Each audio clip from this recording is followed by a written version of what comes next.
लोकसभा चुनावों को लेकर बिहार में राजनीतिक पार्टियों के बीच श और बात का खेल शुरू हो गया है।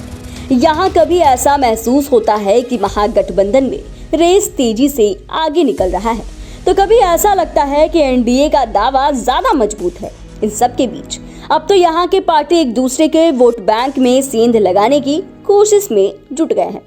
खासकर बीजेपी और राजद तो अब खुलकर टकराने के मूड में है, जिसकी वजह से राज्य में ठंड की सुगबुगाहट के बावजूद राजनीतिक पारा गर्म है। ऐसे में आइए इस वीडियो में हम इसी मुद्दे पर चर्चा करेंगे कि कैसे राजद ने भूमिहारों को रिझाने की कोशिश की तो बीजेपी यादवों को मनाने में जुट गई।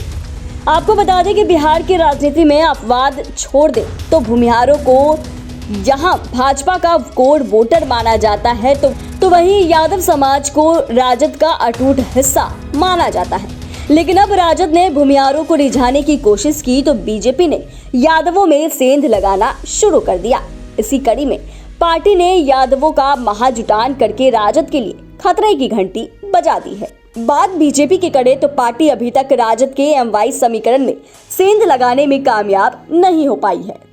वैसे भी लालू यादव इस समाज के बड़े नेता हैं, वहीं अब तो तेजस्वी यादव भी इस रेस में आगे आ रहे हैं। यानी कि लालू यादव ने एक तरफ से तेजस्वी यादव को विरासत में यादव समुदाय को वोट बैंक भी दे दिया है।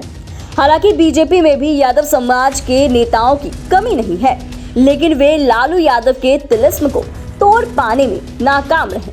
शायद यही वजह है कि बीजेपी नेतृत्व अभी तक अति पिछड़ों पर अधिक ध्यान दे रही थी, पर अब तो जदयू भी एनडीए से अलग हो चुकी है। ऐसे में बीजेपी को भी कहीं ना कहीं एनडीए और वोट बैंक कमजोर होने का एहसास हो गया है। इसीलिए बीजेपी ने अपनी नजरें यादवों पर गड़ा दी है। इसके साथ ही जातीय सर्वे से यह साफ दिख रहा है कि बिहार में यादव समुदाय की आबादी 14.26% है। ऐसे में इतनी बड़ी आबादी को इग्नोर का जोखिम अब बीजेपी नहीं उठाना चाहती है। जाहिर सी बात है कि बिहार में जातियों की राजनीति होती रही है और 2015 के विधानसभा चुनावों में महागठबंधन ने दिखा दिया था कि उनका वोट बैंक किस तरह से एनडीए पर भारी है। इसके साथ ही अब यादवों का वोट बैंक भी 2015 की तुलना में बढ़ चुका है। इसीलिए बीजेपी और माइनस यादव की राजनीति को छोड़ना जारी है। वैसे यादवों को लेकर बीजेपी ने अपनी रणनीति अगर बदली तो इसकी एक बड़ी वजह राजद भी है। दरअसल तेजस्वी यादव ने बीते दिनों भूमिहारों से समर्थन की अपील की थी। उन्होंने कहा था कि आप चिंता ना करें, अभी मेरा बहुत लंबा राजनीतिक सफर है, इसीलिए आपका दरवाजा हमारे लिए खुला रहना चाहिए। वहीं उन्होंने यह भी साफ कहा कि पार्टी आने वाले चुनावों में भूमिहारों को ज्यादा टिकट देने पर भी जोर देगी।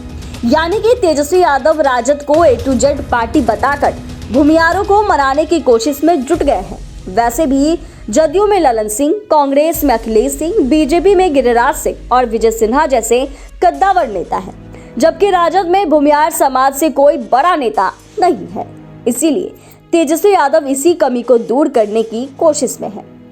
बता दें कि बिहार में भले ही भूमिहारों की आबादी 2.86% है, लेकिन माना जाता है कि जमीन जायदाद में परिपूर्ण होने के कारण इस समाज के लोगों में दूसरी जातियों के वोटरों को भी प्रभावित करने की क्षमता है। कुछ सीटों पर तो इस समाज के वोटर निर्णायक भूमिका में है। ऐसे में अब आरजेडी बीजेपी के इस वोट बैंक में सेंध लगाने में जुटी है।